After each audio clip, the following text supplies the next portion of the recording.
Hello and welcome to this 5 minute short. And this is the start of a little series all around pumps and pump curves in PEL. I'm going to start off in Capri and then we're going to build this. So we look at how to do a pump curve, system curves, then we'll look at it in FlowNet and we'll look at MPSH and power and all that kind of good stuff. Let's keep it simple to start off with. A very simple little sketch. We've got a little tank here, meters worth of liquid in there. It's going to be water at 15 degrees C. It's going to drop 2 meters into our pump and then into this tank up here.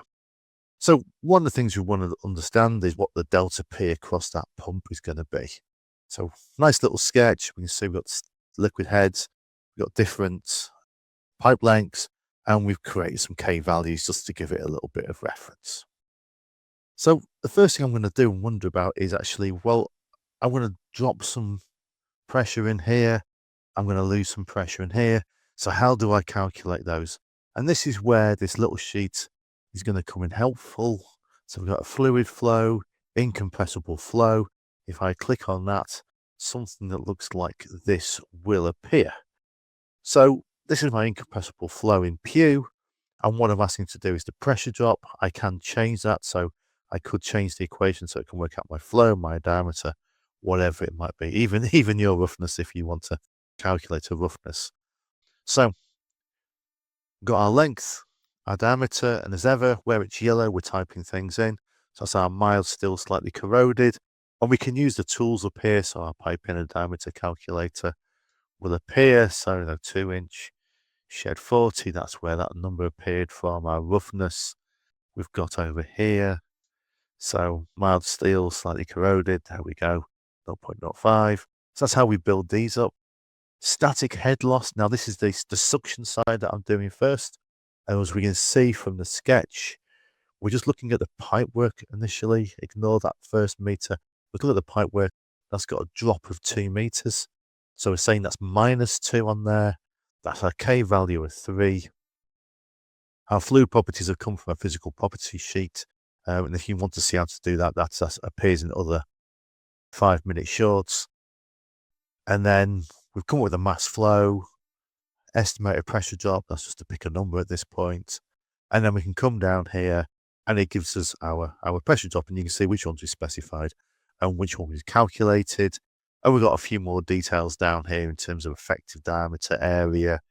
We've got a volumetric flow, velocity, all those kind of good things as we go through, and a little status at the bottom there just to say, yep, okay, it's the calculation's good. So we can use that calculation to look at the loss in the suction pipe. I've done exactly the same on the discharge side. So again, I want to look at the pressure drop, and I'm looking at the length, diameter, etc., exactly the same.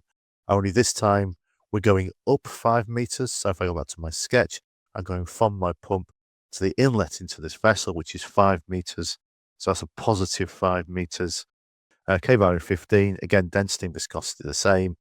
And then that's given us a pressure drop of 1.32 bar. So this information down here is just that we've discussed.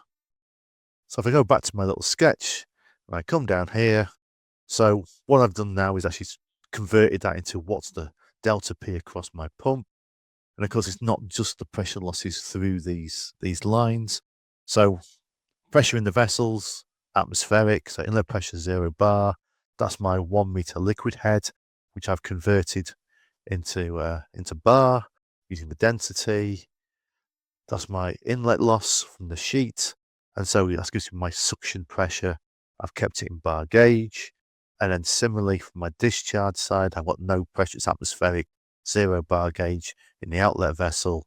It hasn't got a liquid level because I'm pushing it all up through the pipe work, not including this liquid level in here because it's going to fill that, but it's going to come down onto it. It's not providing a back pressure.